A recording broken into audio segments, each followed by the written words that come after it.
सभी ये समझते हैं कि मैं ही हूँ, यानी शरीर ही मैं हूँ, मगर ऐसा नहीं है। जैसा कि अभी बताया, संक्षेप में, ज़्यादा बताऊँगा तो बहुत समय हो जाएगा। और ये भूल गए कि हम ये नहीं हैं। हम क्या हैं? हम जीव हैं, चेतन तत्व हैं। ये हमें भोग करने के लिए गया है, यानी चित्त परिवर्तित होकर के इस शरीर को अपना मानने लगा है। और ये जो प्राण शक्ति है ना, यही सब चीज़ की अनुभूति कराते हैं। जैसे नहीं, सही बात यह है कि अगर शरीर को बलपूर्वक धक्का दिया जाए, छेड़ा जाए, काटा जाए, कुछ भी छिन्न भिन्न कर दिया जाए, तो यही प्राण शक्ति हमें कष्ट की अनुभूति कराती है, भूख की अनुभूति कराती है, क्योंकि वो सारी शरीर में व्याप्त होती है। और यही प्राण शक्ति ही हमारा जो शरीर चल रहा है, ये जो विद्यमान है, जीवित अवस्था में है, प्राण शक्ति के ही कारण है। अगर प्राण शक्ति क्रिया करना बंद कर दे तो हमारा शरीर निष्क्रिय हो जाएगा।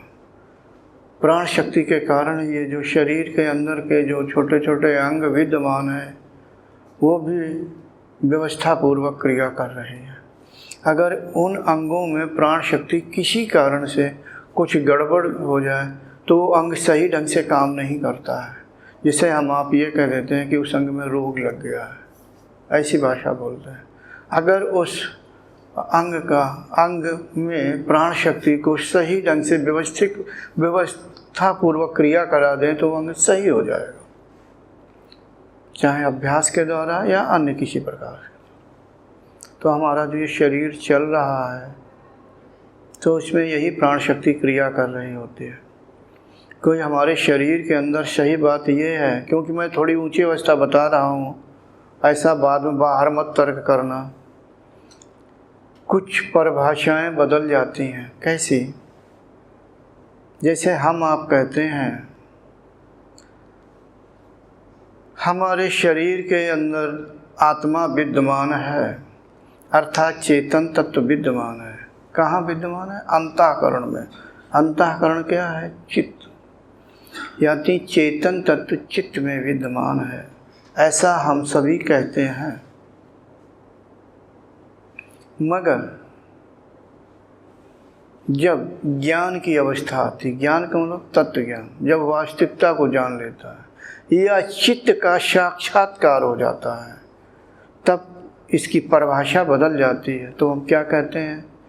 इस चेतन तत्व के अंदर चित्त विद्यमान है, क्योंकि अभ्यासी ऐसा देखता है, प्रत्यक्ष नहीं, समाधि अवस्था में।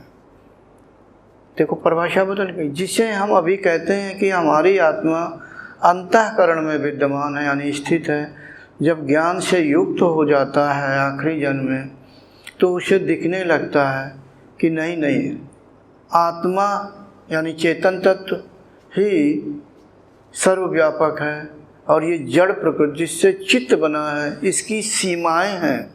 तो इसलिए ये चित्त आत्मा के अंदर स्थित है।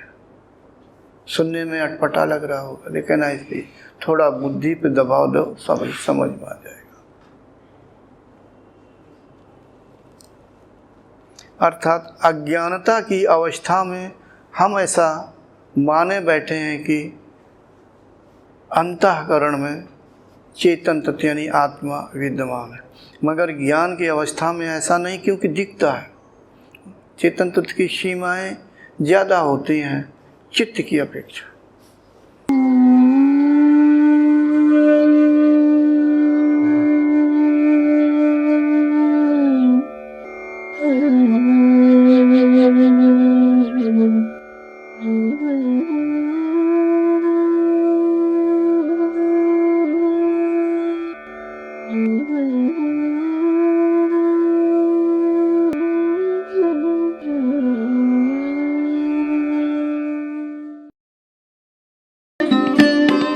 Thanks for watching.